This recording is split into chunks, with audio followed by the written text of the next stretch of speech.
Well, good morning. I'm Keith Reynolds, host of Morning Talk Coffee. I can't talk. And I do have my coffee. You have coffee? I do have my coffee it's this morning. It's not blueberry, right? No, it's not blueberry.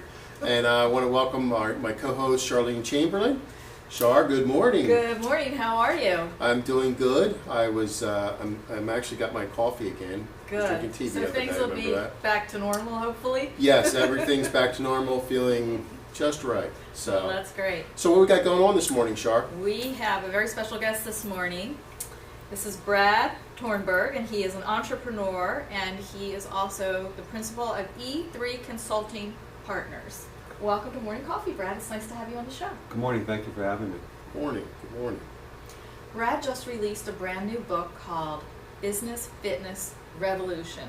Sounds to me like working out while you're at your computer. Fill us in. Well, tell us all about this fitness revolution.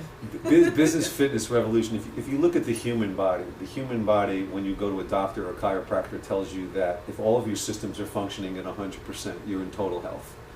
So what I did was take a look at the business body, which also has its own internal systems, and try to look at what is it that makes a business 100% healthy. And it all kind of started with a blog article, having worked with family businesses and realizing that a lot of the dysfunctionality that I'm being asked to fix is actually coming from the person who's asking me, the principal or the owner. Right. So I wrote an article called The Business Brain, and it was really talking about how the human brain communicates down to the rest of the body, tells the body how to operate. Well, it's the same thing in a business. You have a business owner who basically communicates the messages down to the organization. The business owner would be considered the business brain. The business brain, the business owner. And the central nervous system becomes how that communication gets out to the rest of the organization. And then I took it a little bit further and realized, there are all kinds of systems that you can equate the human body to the business body. For example, the digestive system. Business is taking a lot of different information, especially today with social media and overload. How do they digest that information? Get rid of the waste and utilize the rest of it that's good for the rest of the business body to give it nutrition so that that business body can grow. And if you take it even further, you start to talk about things like, the auditory system, how well a business listens, how it takes in information and how it uses that information. The business voice, which is how you communicate to your vendors, your employees, your customers. What's the messaging? Is it consistent messaging? And a lot of times, as a business consultant who's being brought in typically to look at technology, what I tend to find is more times than not, it's not technology. It's the people and or the processes or the lack of those processes. Right. So there's a lot in terms of dysfunctionality, unhealthiness that goes on in business, and I use the book as a way of pointing out, if a human body is very healthy, you can do this. So therefore, if the business body's healthy, it should be able to do that. And it becomes kind of this comparison between the human body and the business body. But you're also talking about the physicality of possibly or perhaps the business owner being in good health, correct? Excellent point. The brain. Excellent point. Brain. What tends to happen is that when myself, I get up every morning and I work out. I do everything from yoga to weights to, last year I ran with my daughter in the Broad Street Run. I'm doing everything I can to try to beat something I'll never catch, which is my youth. So I think we're all trying to do that. You and A-Rod, my friend. I'm a Yankee fan, so tread lightly on that one. I'm a Yankee fan too. But what I've noticed is that I'm going to some businesses and the culture of the business is reflective of the owner or the principal or the C-level executives. If people come, if the president of the company walks in every day at 10:30, people tend to be late. If he's there at 6:30, and if he's there at 6:30 in the morning, people come in at a quarter to 6 because they want to be there before him to show that they work at that level. You know what? But and you know what, Brad? I 100% agree with what you're saying, and I'm a big component of what you're saying but I think the catch is that healthy business owner, at some point, people have to back away from the day-to-day, that business owner, to help do other things, or to do other things to help increase the vision and make sure everything's running on the back end. And I think that now with like shows like Undercover Boss, I think the boss is coming back into the business to say, is my message here being delivered the same way that I'm delivering it down here? And I find that bosses are getting back into their business. Hands-on. Hands-on. Hands-on. Excellent point, because we were always taught that a successful entrepreneur works on his business, not in his business. And what happens is, Right. if he's working on his business but not paying attention to what's going on inside of his business, he loses control of his business. Right. It happened to me years ago. I started to grow exponentially and took the philosophy of, well, money's coming in, so I'm just going to stick my feet up on the desk and worry about what's in the next 2 or 3 years. Meanwhile, the wheels come off the wagon, so to speak. So it's very important to do that. And I think that a business owner who is focused and he's in good physical shape, he knows how to handle stress and to deal with stress. I think it reflects throughout the entire organization. And look, healthy employees, less healthcare expenses. I mean, it goes all the way down the line. I think it's also important to have a healthy work environment as well. Agreed. I think that one of the things that I talk about at length in here is business voice, is communication, is the listening, is all too many times the business owner or the principal of an organization, his thoughts of what the business is really like is not what it's really like when you talk to the people. So when I do a consulting gig, a lot of times I'm being asked by the owner, could you come in and help me diagnose the problem? Like I said, a lot of times it's people and process, even though they're bringing me in to look at their technology. You're like a business doctor. That's what I am. Business doctor. That's exactly what I Should do. be your next book. No, actually, the next book is going to be called The Business Brain. It's going to really drill into how the business owner thinks and how they react to certain situations and what makes an entrepreneur successful as not just an entrepreneur, but a lot of entrepreneurs try to be managers and they're not good managers. So what makes a good entrepreneur a good manager? So those are the kind of things we'll be considering. The business owner needs to be, it's the vision. And that's what I, in my own business, I try to be the visionary, and I try to get the people around me to kind of instrument and manage all that stuff and give structure to it, And your agility, your business agility, right? Like if you build a strong core in your body, you can move very quickly and you're very agile. Well, the same thing in the business owner, how agile is he? How quickly can he react to those things? His vision, which is what you're talking about, which is what does he see that others don't see, and how can he use that to grow his business or to make himself more successful? So if you notice, without me even really getting into the book in depth, you're already talking about vision and communications and listening, and it's the same thing that goes on in the human body. It's just that no one's ever kind of looked at it from that perspective. So. You know what, and I got to ask you this because, I mentioned A-Rod and just, I'm sure you listen to ESPN Sports like I do. Huge sports fan. So, we're listening to this stuff and, we really are starting to get hit with the media putting their 2 cents in on a lot of stuff and stirring the pot. As a business owner, how much do you listen to the public, The general The public. general public. I mean, if you were to listen to everything they say, your business would be going like this.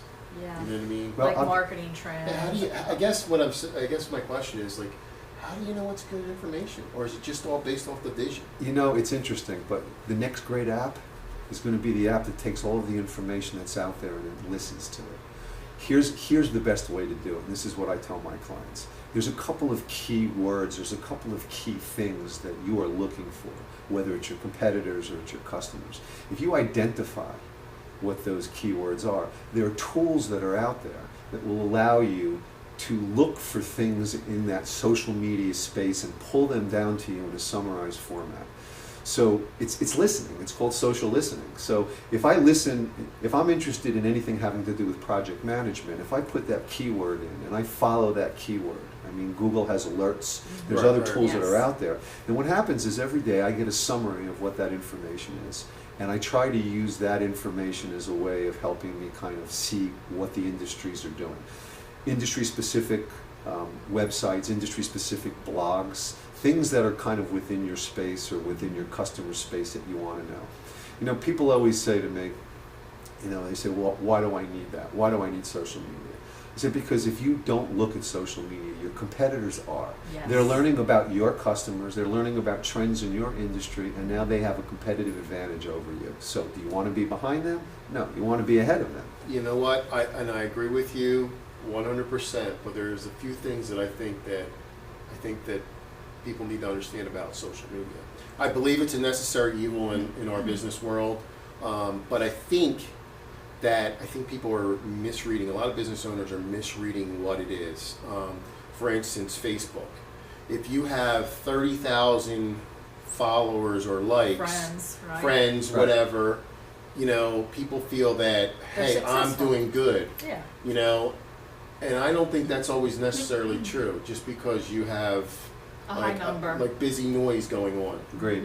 So tell us how do you really gauge, the social media market? Well, first of all, what people do is they go to social media and they assume that automatically if I put something out there and someone sees that, that's going to monetize, that's going to convert to something for me.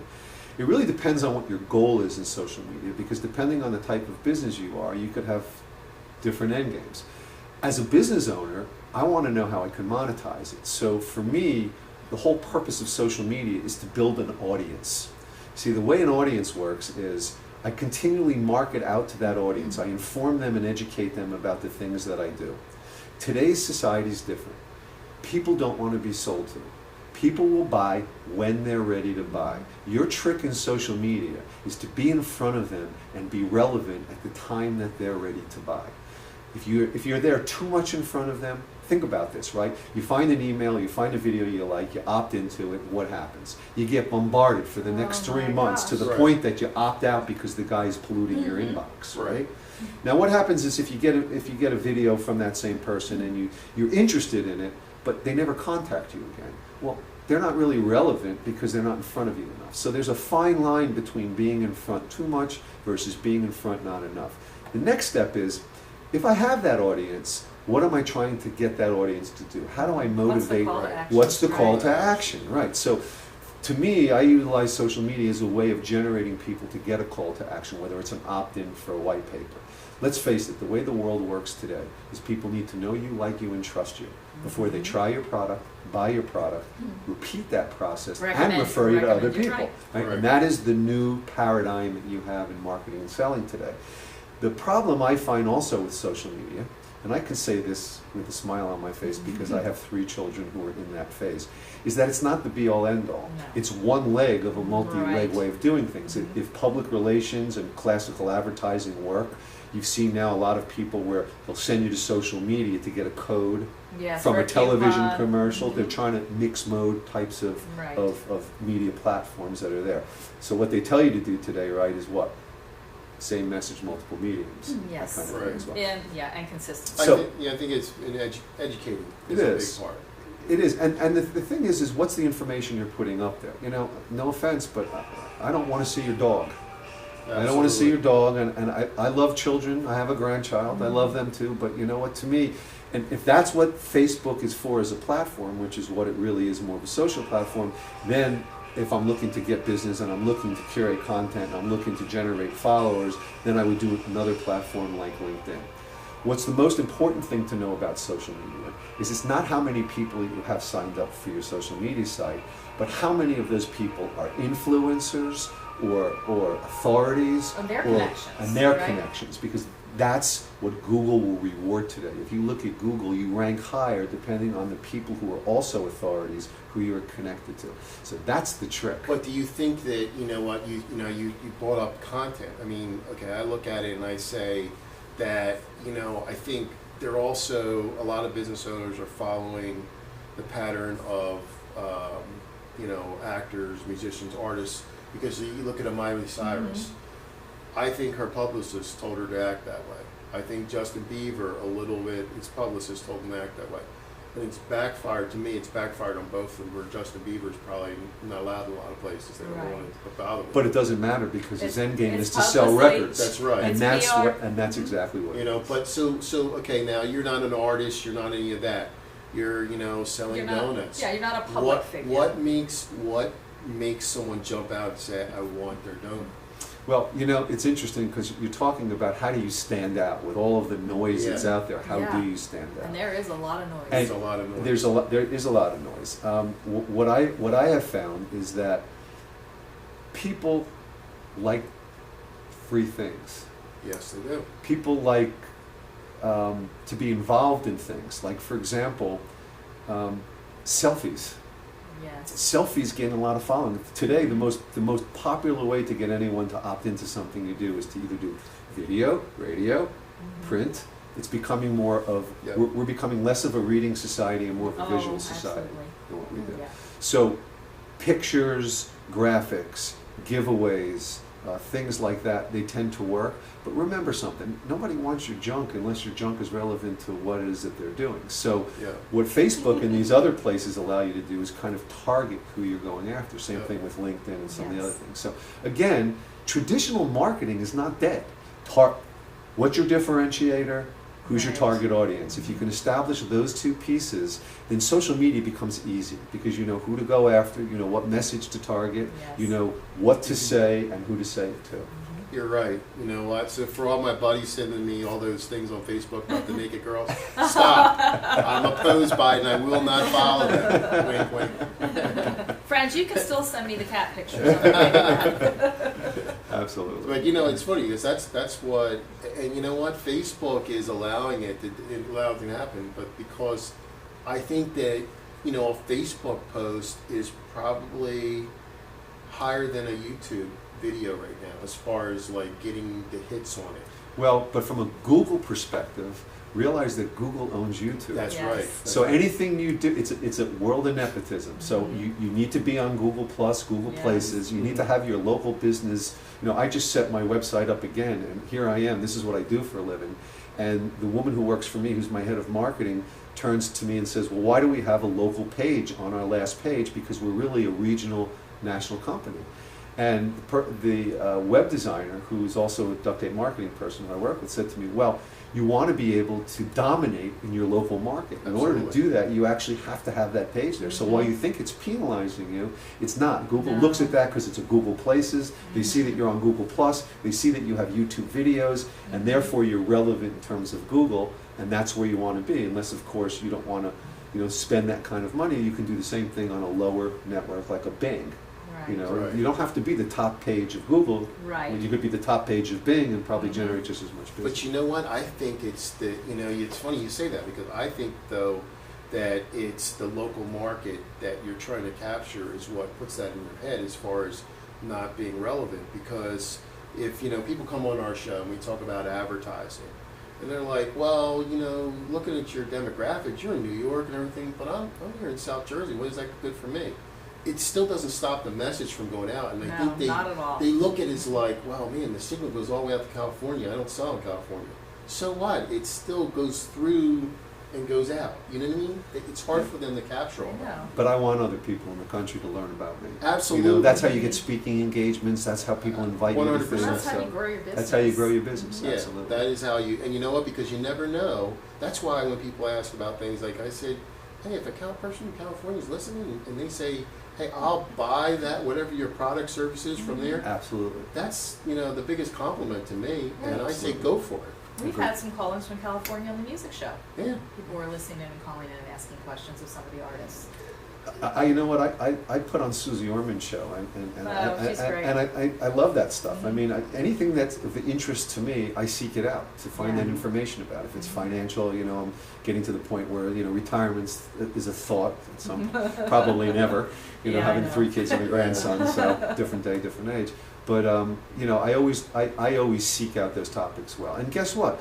I want to attract people who are like me, who are looking to learn, who want to get better in what they do, Right. want to improve their Absolutely. business, and more importantly, want people around them who know something more than they know. I mean, as a business owner, as an entrepreneur, that's I always try to surround Surround myself with yourself people who with- know more, and I'm right. finding less and less as I get older. You Yes. know what? You're right. You do want to surround yourself with people that know more. Absolutely. Brad, you couldn't say it any better.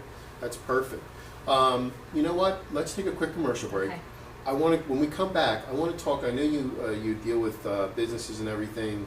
As far as we were just talking before the show about going in and giving that positive attitude to some businesses and helping their team. So Yep. I want to talk about team building. Great. And I would like to talk about duct tape marketing. Brad does, I guess, team building. You want to say in your company, with your company. So a lot of what we do is we kind of go in and do an initial diagnostic where we'll talk to everyone to kind of get an understanding as to their perspective.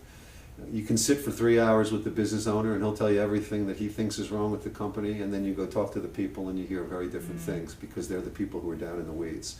So what we try to do is we try to kind of bring all of that stuff together through a series of workshops, and then bring people into a room and then kind of lay out a plan with the business owner in terms of how to remediate a lot of these issues, how to open up the lines of communications. Like I mentioned before, it's funny how my background's in technology, but I find myself being more of a people and process individual on the consulting side than I do on the technology side anymore. Now I think it takes, owners, if they can get out of their own way, I think that's great, and it's how you grow your business. Agreed. Because I think for you to come into a company and say, here's my employees, talk and find out what's going on. Yeah. You're opening the kimono. Well, you're opening it up to, some things you probably don't want to hear. And you know what? It's kind of like, it's almost, it's a gray line there, but a fine line, because if they turn around and you say, hey, business owner, your employees want this, and it changes, guess what? Now you've kind of created this atmosphere, well, if we push, he's going to do this, or they're going to do this. It's continuous improvement. Yeah, so you got to kind of adjust it as like, I care about you versus like, you push me to do something. So I guess you have to work with employee, and then you have to work with management, Right. to make that a seamless thing. I'm a highly paid counselor. That's great. That's what I do. I have been in that situation from the employee end, where I was questioned or spoken to or counseled for 3 or 4 hours, and then the business, and other employees were as well, and the business owner also went through that same process, and it was not pretty. Yeah. I will say that the owner did not really want to listen to what the employees had to say and didn't really want to make any changes yet. The owner did feel that he needed to bring someone in like yourself to really get to the bottom of what was going on there, but they really didn't benefit from it because they didn't take any of the advice. That's And that leads me to my question. Sure. Does that happen often? In most cases, I'm not brought in to get to the bottom of a problem with people. Okay. I'm brought in to get into the bottom of a problem. I'm a troubleshooter. That's what I do. I come in and they'll say, it's taking us too long to do this, or we can't seem to get that done, or we've been trying to do this and for some reason we keep turning over this one area. And then what it does is you start to, naturally as an investigator, you ask questions, and then you formulate things and you realize what it is, and then you present it back to the business owner. Once in a while I'll get called in to say, like a company that we both know, 2 brothers were fighting. And they couldn't come to any kind of agreement, and they said, let's bring a third party in to kind of figure out what we need to do. And I come in with, there's no cross to bear, there's no, I'm very independent of what I do, I'm Switzerland. And it makes it easy. The trick here, and it is the trick, is to get the people to open up, to make them realize that they're not being judged here, that, hey, this is just me. I just want to know this because I'm here to help you. Right. And that's what I tell, I start I'm not here to report on you or I'm spy here to on help you. Yeah. Tell me what your pain is. I know I've sat in your chair and there's things I've wanted to say and I've wanted to do that I've wanted to change that I haven't been able to.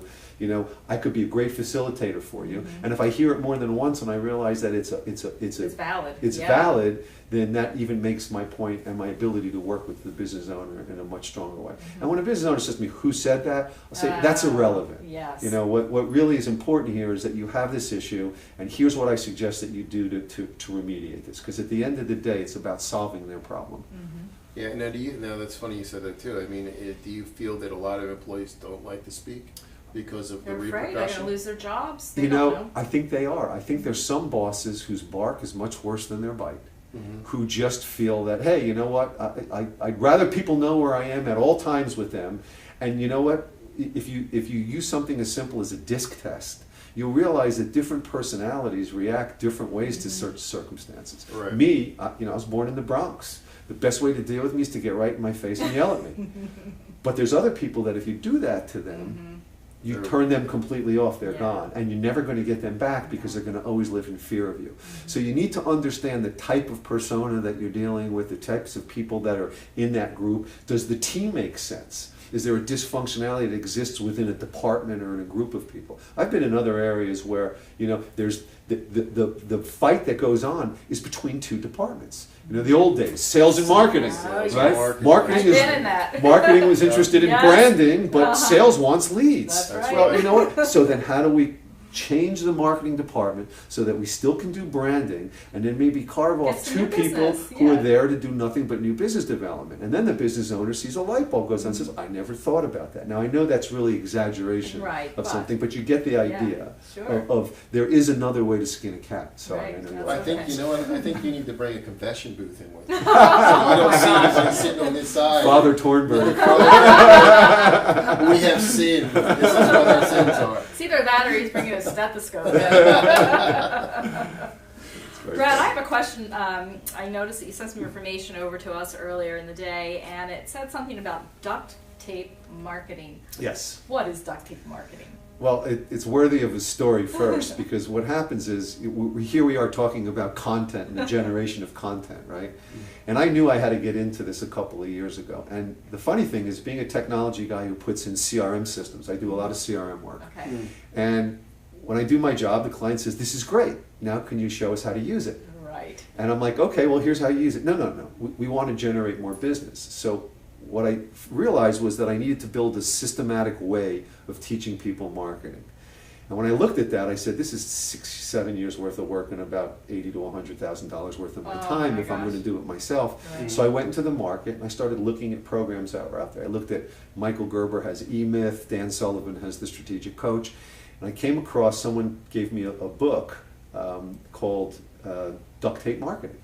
And I said, wow, what an interesting little read. Yes. It talks about effective, affordable marketing for small businesses, how you can do things very quickly and very cheaply and build a marketing system.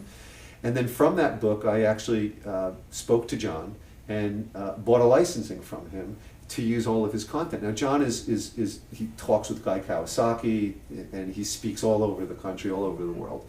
And what Duct Tape Marketing does is I work with businesses of small, medium, all different sizes, and I teach them how to develop a systematic method of generating leads for their business. I'm not a marketing branding guy. It's not what I do for a living. However, everything starts with marketing strategy. That's always the secret sauce, right? We talked about getting people to know, like, and trust you, but also working with basic things like building out your marketing calendar, figuring out what your core differentiator is, figuring out who your ideal client is. If I said to you, of all of the people that you've ever sold to in your life, if you had to pick that one client who was just such a breeze, such a pleasure to work with, that if you had 5 of him, you wouldn't need anyone else, what does that look like? Yeah. So I do things very differently. I go in from the strategy level, try to understand what the business is, what they're trying to get to, and then I bring tactical solutions in for them. I'll bring a social media person in. I'll bring a writer in for them. I almost act as their general contractor and their go-to guy to Gotcha. help them do this stuff. So Duct Tape Marketing gives me a structure and a framework. There's courses, there's workbooks, there's all kinds of things, because I love to teach, to create these group programs or these individual one-on-one coaching programs with a business owner who doesn't, he seems to be stuck and he's doing his own marketing and wants to understand how to do marketing better. So there's one-on-ones, there's groups, and then there's, remote sessions, telephone and online capabilities as well. So it's pretty cool. Very It gives me interesting, isn't it? Yeah, gives me a business rounded background, technology, processes, people, marketing, and sales. Because to me, if I can walk into a business and show them how to make more money, I'm not going anywhere. That's right. That's right. So Brad, you know what? We have our next guest is going to come on. Is going to be coming on soon. Sure. Tell the folks out there where they can find you. Anyone interested, I'd be happy to give you a free 30-minute to 60-minute conversation talking about what some of your issues are. You can either reach me, it's Brad at E3Help, letter E, number 3, help, HELP.com. My new website is www.e3businessconsultants, plural.com. There's some places on there where you can ask for information, or if you really need something right away, you can call me on my cell phone, 732-735-6429. I always pick it up and would love to hear from you.